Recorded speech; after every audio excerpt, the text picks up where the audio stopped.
Everyone, if we could make our way back to your table, we are going to have some remarks from one of my favorite partners in this climate work, Mayor Lauren McLean. Mayor McLean is Boise's mayor and the first woman elected to serve in this role in the city's 150-year history. She's been a strong advocate for open space conservation, addressing housing and homelessness and climate action efforts. She's now in her second elected term serving as Boise's 56th mayor. Please welcome Lauren McLean.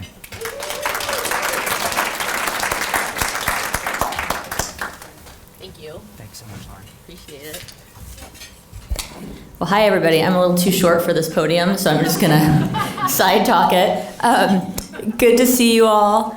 Appreciate that you spent last night and then you're spending today too talking about and looking at the health impacts of climate and then the role that each of you in your different communities could have in impacting it and taking care of people that are feeling the real impacts of climate. I had a couple things that I wanted to say, and I'm going to read some of this because I just had my State of the City yesterday, so I had that speech in my head, so now I've got this in my hand to help me. But we see climate work at the City of Boise is very intersectional. I think about how our days in Boise are getting hotter and hotter. We have more days over 100 degrees than we've had before. From a health perspective, the fact that our nights aren't cooling the way they used to has real impacts on people. And of course, you all are experiencing it, those of you that are from here.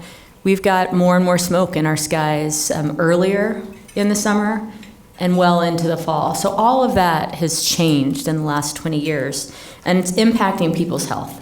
And that's where the healthcare sector is so important in caring for folks, but also looking at and seeing trends to then help us think about what we ought to do. And I look at the data and hear the experiences of people, and I'm trying to make sure that at City of Boise we're looking at upstream solutions to mitigate. Like, this is happening, and we can't stop it at the City of Boise, but we can definitely do things to protect our residents, not only their health, but I see this as a pocketbook issue.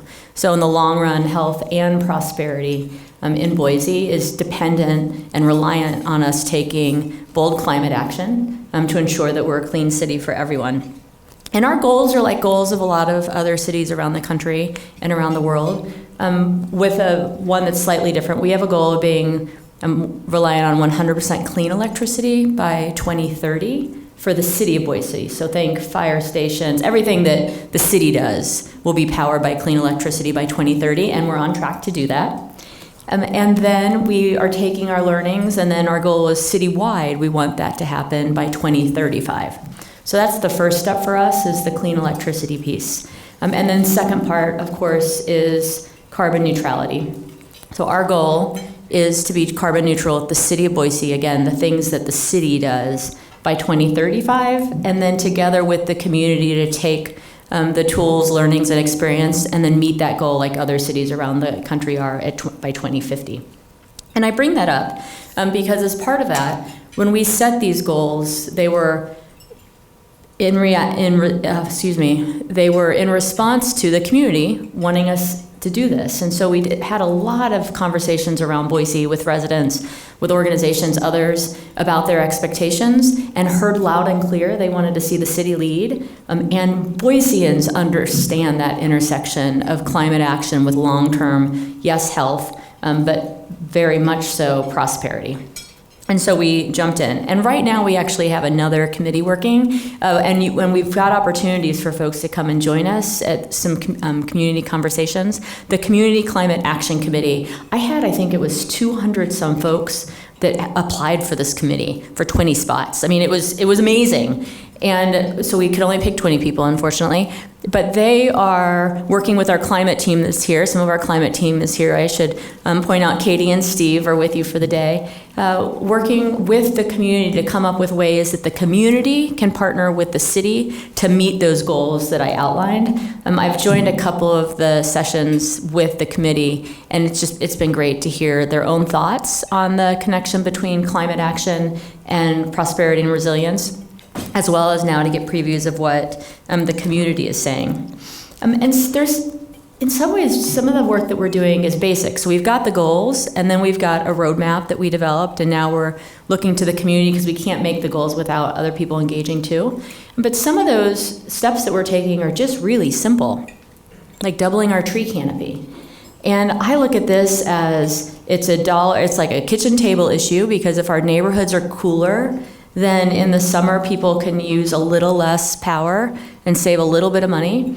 But it's also a neighborhood cohesiveness issue. If you've got more trees, people are going to go outside of their homes at the end of the day and connect with each other, so our community becomes more connected, and we continue to have that tight connectedness that is so much the fabric of Boise historically.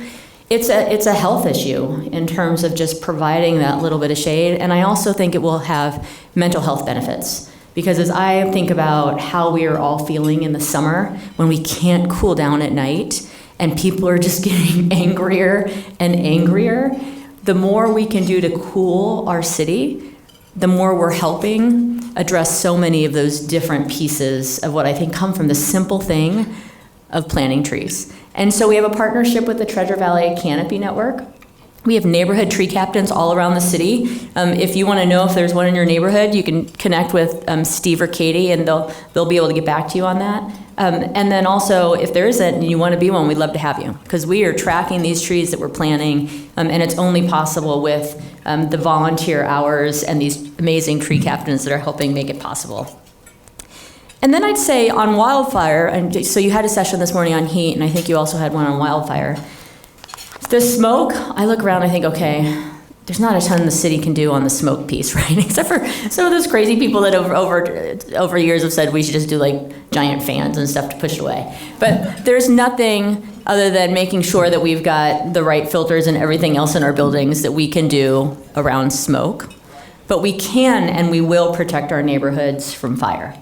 And so neighborhoods along the Boise front right now can, and many are, working with us on the wildland-urban interface. And we've got grant funding, not a ton, so we have to pick a neighborhood at a time pretty much every year, that we're working with the neighborhood to do assessments related to wildfire and risk in the neighborhood.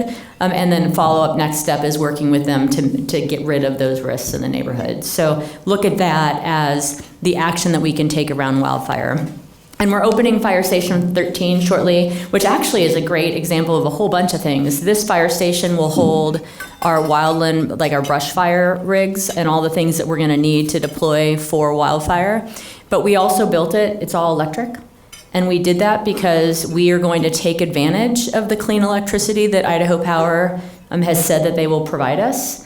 And then we added solar panels so that we can generate some electricity ourselves to power that station. And it's future ready. So your tax dollars are being used once to build a building that will work for the next 50 years, so we don't have to tear out walls and everything else when more and more folks and even fire trucks are electric.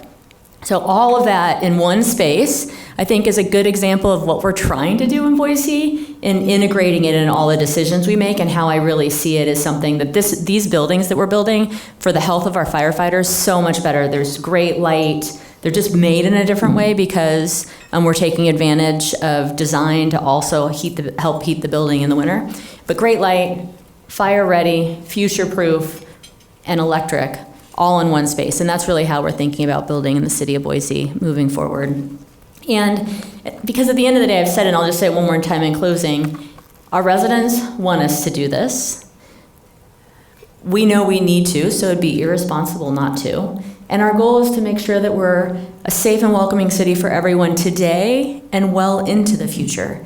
And that means that we're gonna make smart investment decisions in all aspects of the city, work hand in hand with residents beyond the city, beyond city government, but within Boise, to do the same in Boise, to ensure that we have opportunity in the long run as there are more and more climate constraints, that our residents are as healthy as they can be with the decisions we've made, have job opportunities and prosperity into the future, and that our neighborhoods and city continue to thrive.